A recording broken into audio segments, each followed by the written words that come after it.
तो कैसे हैं मेरे दोस्तों? तो आज हम कंटिन्यू करने वाले हैं दी वर्थलेस अप्रेज़र क्लास एनीमे को। इसके ऑलरेडी कुछ एपिसोड्स मेरे चैनल पर अवेलेबल हैं, आप डिस्क्रिप्शन में लिंक से उसे देख सकते हैं। तो चलिए बिना कोई टाइम वेस्ट करे हम इस एनीमे को शुरू करते हैं। अब यहाँ सारे एडवेंचरर्स ज़ॉइड से काफ़ी ज़्यादा गुस्सा होते हैं और उसे वहाँ से बाहर फेंक देते हैं और उसे दोबारा यहाँ आने के लिए मना कर देते हैं और इन सब के बाद ज़ॉइड को काफ़ी ज़्यादा गुस्सा आ रहा होता है और ज़ॉइड इन सब के लिए आयन को ब्लेम करता है क्योंकि आयन वहां से जिंदा वापस आ गया था।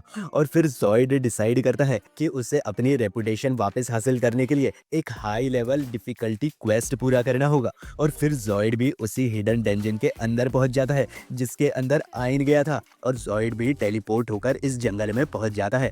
इसके बाद ज़ॉइड को रियलाइज होता है कि यह एक हिडन डंजन है और फिर जब ज़ॉइड आगे बढ़ता है तो वह एक गड्ढे में गिर जाता है और ज़ॉइड को लग रहा होता है कि अब वो मरने वाला है। लेकिन अचानक ज़ॉइड टेलीपोर्ट होकर जंगल के बाहर आ जाता है और फिर पीना ज़ॉइड से कहती है तुम इस डंजन के अंदर नहीं मरोगे, इसलिए तुम जब चाहे इसको चैलेंज कर सकते हो। फिर ज़ॉइड कहता है अगर मैं इस डंजन के अंदर नहीं मरने वाला तो मैं कोशिश करता रहूंगा। फिर ज़ॉइड इस डंजन में आगे बढ़ता रहता है और लगातार काफ़ी सारे ट्रैप्स में फंसता रहता है। लेकिन जब एक मॉन्स्टर ज़ॉइड पर हमला कर देता है तब ज़ॉइड की हालत बहुत ही ज़्यादा खराब हो जाती है और यह मॉन्स्टर ज़ॉइड को बुरी तरीके से पीट रहा होता है। तभी अचानक आइन यहाँ पर पहुंच जाता है और इस मॉन्स्टर को मार देता है और यह देखकर ज़ॉइड बहुत ही ज़्यादा शॉक हो जाता है क्योंकि ज़ॉइड को यकीन ही नहीं हो रहा कि आइन ने इस मॉन्स्टर को मार दिया है। फिर आइन यूरी से यग्ड्रासिल की बूंदें मांगता है और यग्ड्रासिल की बूंदे से आइन ज़ॉइड को पूरी तरीके से हील कर देता है और फिर आइन ज़ॉइड के माथे पर उंगली रखकर इसे बेहोश कर देता है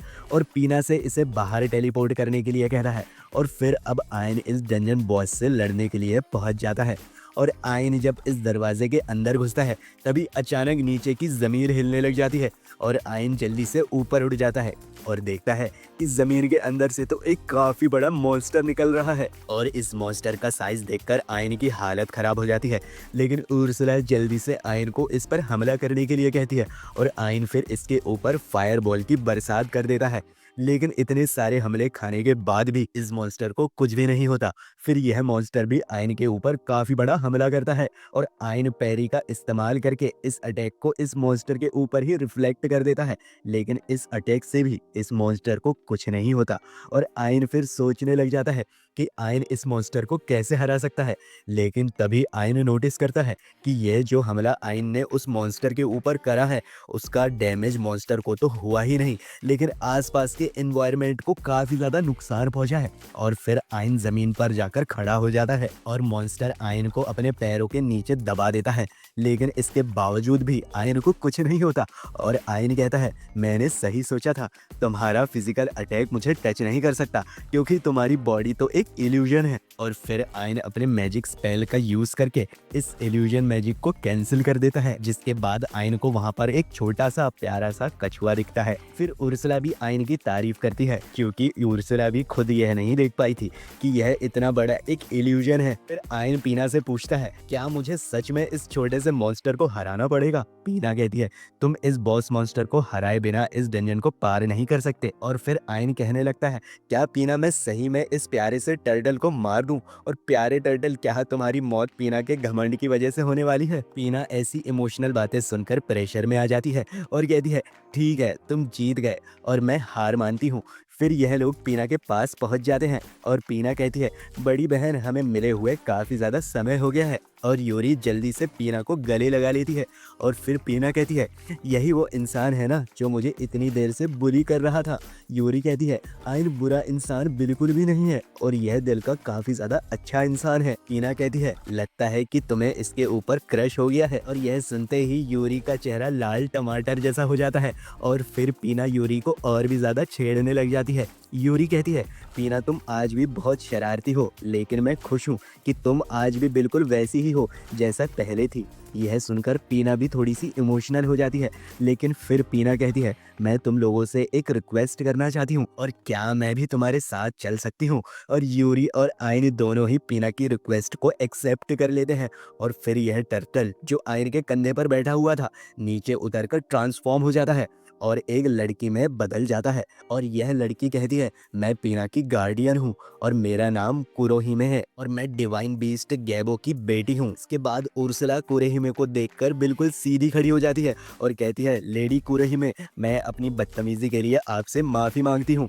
और फिर उर्सला आईने से कहती है, ओए लड़के, तुम ऐसे खड़े होकर क्या देख रहे हो, और तुम्हें पहले लेडी कुरोहिमे से परमिशन मांगनी चाहिए। आइन फिर कुरोहिमे से कहता है, क्या मैं पीना को अपने साथ यहाँ से बाहर ले जा सकता हूँ। कुरोहिमे कहती है, मैं तुम्हें इस बात की परमिशन देती हूँ। लेकिन कुरोहिमे भी आइन के साथ बाहर जाना चाहती है और वो आइन के हाथ में सेज स्टोन दे देती है। और फिर कुरोहिमे उर्सला से पीना का कोर और यह सेज स्टोन आइन की आंख में डालने के लिए कहती है। फिर थोड़ी देर बाद उर्सला पीना का कोर आइन की लेफ्ट आई में डाल देती है, जिससे आइन की लेफ्ट आई का लेवल अप हो जाता है। और इस समय यूरी अपनी छोटी बहन से मिलकर काफी ज्यादा खुश हो रही होती है, जिस वजह से उर्सला आइन को यह काम करने के लिए शुक्रिया कहती है। फिर अगले सीन में हम देखते हैं जॉइड को होश आ जाता है, लेकिन जॉइड रोने लग जाता है क्योंकि जॉइड की जान आइन ने बचाई है। और आइन को जॉइड अपने से काफी नीचे समझता था, लेकिन अब वो काफी ज्यादा स्ट्रांग हो चुका है। अब यहाँ पर अभी अभी आइन जेस्पर के साथ एडवेंचरर गिल्ड पहुंचा है, लेकिन आइन यहाँ पर कंफर्टेबल नहीं है, जिस वजह से जेस्पर आइन से कहता है, मैं समझ सकता हूँ कि तुम क्यों परेशान हो और तुम्हें लग रहा है कि बाकी एडवेंचरर्स को ऐसा लगेगा कि तुम एक ढोंगी हो, लेकिन इस समय तुम मेरे साथ हो, इसलिए सब कुछ ठीक ही होगा। और इस समय बाकी सारे एडवेंचरर्स भी जेस्पर को ही देख रहे होते हैं, क्योंकि जेस्पर एक काफी बड़ा वेल्दी व्यापारी है। फिर यहाँ पर रिसेप्शनिस्ट पूछती है कि आपका यहाँ पर कैसे आना हुआ, जिस पर जेस्पर कहता है, मैं यहाँ इस लड़के के साथ आया हूँ। रिसेप्शनिस्ट आईने से पूछती है, क्या मैं जान सकती हूँ कि आपको यहाँ पर आने का क्या काम था। आइन कहता है, मुझे कुछ आइटम डंजन्स में मिले थे और मैं उन्हें यहाँ पर बेचने आया हूँ। रिसेप्शनिस्ट फिर आइन का गिल्ड कार्ड मांगती है और गिल्ड कार्ड को देखकर कहती है, तुम्हारा नाम आइन है ना, और तुम्हारी रैंक तो एफ है और तुम्हारी जॉब एक अप्रेजर की है। और इस बात पर यकीन करना नामुमकिन है कि कोई अप्रेजर किसी मॉन्स्टर को हरा सकता है। इसलिए लॉर्ड जेस्पर, क्या आपको पूरा यकीन है कि यह आपको धोखा नहीं दे रहा। और आयन के बारे में जानने के बाद यहाँ खड़े हुए सारे एडवेंचरर्स भी आयन का मजाक उड़ाने लग जाते हैं। और फिर जेस्पर आयन से कहता है, आयन अब इनको रिजल्ट दिखाने का समय आ चुका है। और फिर आयन अपने हाथ पर बना हुआ मैजिकल सर्कल का इस्तेमाल करता है और यह मैजिकल मार्क उर्सला ने आयन के हाथ पर बनाया था, और असल में यह एक इनफाइनाइट स्टोरेज है और इसके अंदर से आयन काफी सारे मरे हुए मॉन्स्टर के अवशेषों को निकाल देता है, जो देखकर रिसेप्शनिस्ट और यहाँ खड़े हुए एडवेंचरर्स सभी के सभी दंग रह जाते हैं। लेकिन इसके बावजूद भी यहाँ खड़े हुए एडवेंचरर्स आयन के बारे में कहते हैं, यह कहीं से चोरी करके लाया होगा, यह सारा माल फेक ही होगा। और यह सब सुनकर आयन को काफी ज्यादा बुरा लगता है और इसी वजह से आयन को गिल्ड में आना बिल्कुल भी पसंद नहीं होता है, क्योंकि यहाँ पर लो लेवल के कॉमनर्स को काफी बुरी तरीके से ट्रीट किया जाता है। तभी यहाँ पर मीगन आ जाती है, जो कि इस एडवेंचरर गिल्ड की गिल्ड मास्टर है, और कहती है, तुम सब लोग अपनी बकवास करना बंद करो, क्योंकि किसी को भी उसकी जॉब के हिसाब से जज करना सही नहीं होता। और फिर मीगन आयन से कहती है, तुम्हारी नजरें काफी ज्यादा तेज हैं। यह सुनकर आयन सोचता है, क्या इसको मेरी आंखों के बारे में पता चल चुका है। तभी रिसेप्शनिस्ट एक टूर का इस्तेमाल करके बताती है कि यह सारे मॉन्स्टर के अवशेष बिल्कुल असली हैं। और यह बात सुनकर सारे ही एडवेंचरर्स काफी ज्यादा शॉक हो जाते हैं। और फिर जेस्पर कहता है, क्या तुम लोगों को यह बात समझ आ चुकी है कि आयन एक ताकतवर वॉरियर है जो मॉन्स्टर्स को अपनी पावर से हरा देता है, और मैं इस बात की गारंटी लेता हूँ। और फिर रिसेप्शनिस्ट आयन से अपनी बर्ताव के लिए माफी मांगती है। और फिर गिल्ड मास्टर मीगन कहती है, इंसान के जन्म के वक्त उसका नसीब तय हो जाता है, लेकिन मुझे वह लोग बहुत ज़्यादा इंटरेस्टिंग लगते हैं जो अपने नसीब को खुद तय करते हैं। मीगन की बात सुन के आयन कहता है, मैंने अभी अभी रियलाइज़ किया है कि गिल्ड में ऐसे भी लोग हैं जो तुम्हारी तरह सोचते हैं, इसलिए मैं काफ़ी ज़्यादा खुश हूँ कि मैं यहाँ पर आया। तभी गिल्ड मास्टर कहती है, मुझे ताकतवर लोग पसंद है, इसलिए मैं चाहूँगी कि मेरी गिल्ड के अंदर तुम्हारे जैसा कोई इंसान हो, और अब मुझे चलना चाहिए। लेकिन पता नहीं मुझे ऐसा क्यों लग रहा है कि हम दोनों दोबारा जल्द ही मिलने वाले हैं। और फिर गिल्ड मास्टर के जाने के बाद रिसेप्शनिस्ट पेमेंट के लिए आयन को थोड़ा रुकने के लिए कहती है, लेकिन तभी जेस्पर कहता है, आइन अब तुम वो आइटम भी दे दो जो तुम्हें हिडन डंजन को पार करने के बाद मिला है। और जैसे ही यहाँ सबको पता चलता है कि आइन ने हिडन डंजन को पार किया है, यह सभी लोग आइन की तरफ दौड़ते हैं और आइन की तारीफों के पुल बांधने लग जाते हैं। फिर सीन शिफ्ट होता है और अभी शाम के समय आइन नहा रहा होता है और तभी यूरी आइन के साइड में आकर कहती है, आइन देखो यहाँ चांद कितना खूबसूरत लग रहा है। आइन अचानक यूरी को अपने साइड में देखकर हैरान हो जाता है और कहता है, यूरी तुम यहाँ क्या कर रही हो? लेकिन तभी यहाँ पर पीना भी आ जाती है और फिर एकदम से आइन और यूरी का आई कांटेक्ट हो जाता है, जिसके बाद आइन को थोड़ी सी ठरक चढ़ जाती है। जिसके बाद पीना कहती है, लगता है कि एक आधा इंसान और आधा स्पिरिट का बच्चा पैदा होने वाला है। और तभी अचानक यहाँ पर उर्सला आ जाती है और कहती है, तुमने मेरी बेटी को गंदी नजरों से देखा कैसे? इस वजह से मैं तुम्हें जिंदा नहीं छोड़ने वाली। और फिर आइन इस नौटंकी में से निकलकर बाहर आ जाता है। इसके बाद कुरोहिमे आइन को शुक्रिया कहती है क्योंकि इतने दिनों बाद पीना को कुरोहिमे ने इतना ज्यादा खुश देखा है। फिर आइन कुरोहिमे से पूछता है, क्या पीना तुम्हारी बेटी की तरह है? कुरोहिमे बताती है, गार्डियन स्पिरिट कोर्स को बनाते हैं और जो स्पिरिट कोर्स के अंदर पर्सनैलिटीज होती हैं वह ये बच्चे हैं, इसलिए तुम कह सकते हो कि मैं पीना की बायोलॉजिकल पेरेंट हूँ। आइन कहता है, इसका मतलब है कि यूरी और पीना के अलावा ऐसे 6 और बच्चे होंगे। कुरोहिमे कहती है, 6 नहीं बल्कि 7। आइन थोड़ा सा हैरान होकर कहता है, इन्हें तो 6 होना चाहिए ना, क्योंकि सालों पहले तो एक पेड़ तो खत्म हो गया था ना। कुरोहिमे बताती है, लेकिन इसका मतलब यह नहीं है कि स्पिरिट कोर भी खत्म हो गया होगा। और जहाँ तक इनकी सबसे बड़ी बहन है वह एक दानव है और अपने गार्डियन के साथ अभी भी कहीं पर जिंदा है। अब सीन शिफ्ट होता है और अगले दिन अब आइन जेस्पर से मिलने के लिए पहुंचता है और देखता है कि जेस्पर गिल्ड मास्टर मेगन के साथ ही बैठा हुआ है। और जेस्पर आइन से कहता है, गिल्ड मास्टर यहाँ पर तुमसे एक रिक्वेस्ट लेकर आई हैं। वो बताती है कि एक बेहमत नाम का काफी पावरफुल एंशिएंट ड्रैगन है जिसको डीमन किंग मिक्तोरन ने बनाया था और वह अचानक दोबारा सामने आ गया है और आने जाने वाले लोगों पर हमला करता रहता है। इसलिए मैं तुमसे रिक्वेस्ट करना चाहती हूँ कि तुम इस डबल एस रैंक के बेहमत का शिकार करो। आइन हैरान होकर कहता है, क्या इसकी difficulty level double S rank है? जेस्पर कहता है, मैं समझ सकता हूँ कि इसमें तुम्हारी जान भी जा सकती है, जिस वजह से तुम इस मिशन को नहीं करना चाहोगे। तभी आइन कहता है, ठीक है मैं यह काम जरूर करूंगा क्योंकि तुम दोनों अभी परेशानी में हो। यह दोनों यह सुनकर हैरान हो जाते हैं क्योंकि आइन ने सही में इस रिक्वेस्ट को एक्सेप्ट कर लिया है। और फिर जेस्पर कहता है, आइन तुम्हारा दिल भी बिल्कुल तुम्हारी तरह ही पावरफुल है। और अब अगले सीन में आइन उर्सला की मदद से बेहमत यानी एंशिएंट ड्रैगन की लोकेशन तक पहुंच जाता है और उर्सला ने पहले ही आइन को बेहमत की सारी एबिलिटीज के बारे में बता दिया था। फिर उर्सला आइन से कहती है, बेहमत दिन में जमीन के अंदर रहता है, इसलिए तुम्हें हमला करके उसे जमीन से बाहर निकालना होगा। फिर आयन एक काफी बड़ा हमला करता है जिससे जमीन में काफी गहरा गड्ढा हो जाता है, जिसके बाद बेहमत जमीन से बाहर निकलता है और कहता है, मुझे नींद से उठाने की हिम्मत किसने करी? और फिर हमें बेहमत के बारे में बताया जाता है और बेहमत काफी समय से जिंदा है और बेहमत ने काफी ज्यादा लड़ाइयां लड़ी हैं, लेकिन आज तक बेहमत को कोई भी ऐसा नहीं मिला जिसने इसे टक्कर दी हो और इसकी ताकत का मुकाबला कर पाया हो।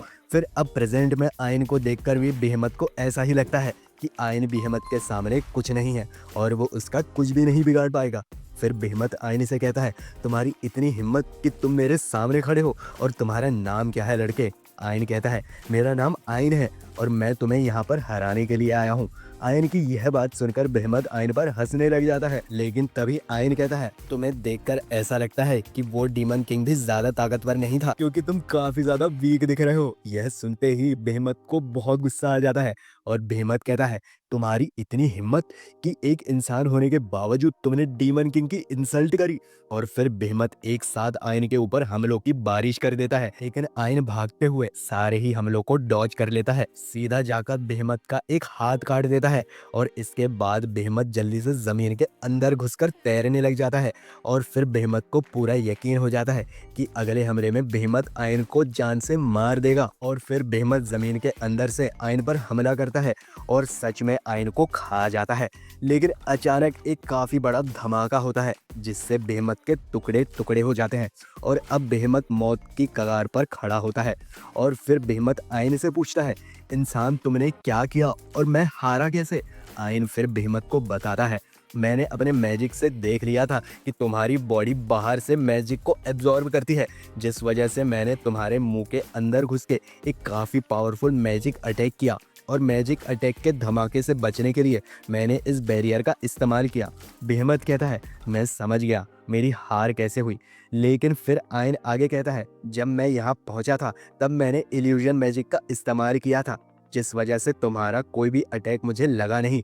और मैंने डीमन किंग को इंसल्ट करके तुम्हें गुस्सा दिलाया, जिस वजह से तुम लापरवाह हो गए। और तुम्हारी हार की वजह तुम्हारा घमंड है, क्योंकि तुम्हें लगता है कि कोई भी इंसान तुम्हें हरा नहीं सकता। यह सब सुनने के बाद बेहमत कहता है, मैं समझ गया कि जब हम मिले थे यह बात तभी तय हो गई थी कि मैं इस लड़ाई को हारने वाला हूँ। और यह बात कहने के बाद बेहमत मर जाता है। और फिर आयन अपनी लेफ्ट आई का इस्तेमाल करके बेहमत की एबिलिटी को सीख लेता है। और फिर यहाँ पर सीन शिफ्ट होता है और अभी आयन को प्रिंसेस क्लोडिया ने मिलने के लिए बुलाया है। और फिर प्रिंसेस क्लोडिया आयन से कहती है, मेरे प्यारे हीरो मुझे माफ़ कर देना, क्योंकि तुम्हारी दूसरी बीवी होने के बावजूद भी मैं तुमसे जल्दी नहीं मिल पाई। आयन कहता है, ऐसा कुछ नहीं है, और हमारी शादी कब हुई? क्लोडिया कहती है, वैसे तुम्हें मैंने यहाँ पर इसलिए बुलाया है क्योंकि मेरे पापा तुमसे मिलना चाहते हैं। और तभी यहाँ पर राजा आ जाते हैं और राजा को देखकर आयन की हालत पतली हो जाती है और आयन खुद को राजा से जल्दी से इंट्रोड्यूस कराता है। लेकिन राजा के सामने भी यह दोनों आयन के ऊपर चढ़ने लग जाते हैं। और फिर राजा कहता है, सबसे पहले मैं तुम्हें शुक्रिया कहना चाहता हूँ, क्योंकि तुमने एंशियंट ड्रैगन बेहमत को हरा दिया। और सही में तुमने काफ़ी कमाल का काम किया है। और सिर्फ बेहमत के लिए ही नहीं, बल्कि उस दिन के लिए भी जिस दिन तुमने मेरी बेटी जान बचाई थी, और उसके लिए भी मैं तुम्हें दिल से शुक्रिया करता हूँ। आयन कहता है, अगर आपको शुक्रिया ही करना है तो यूरी का करिए, क्योंकि यूरी की मदद के बिना मैं कुछ नहीं कर पाता। और फिर राजा यूरी का भी शुक्रिया करता है।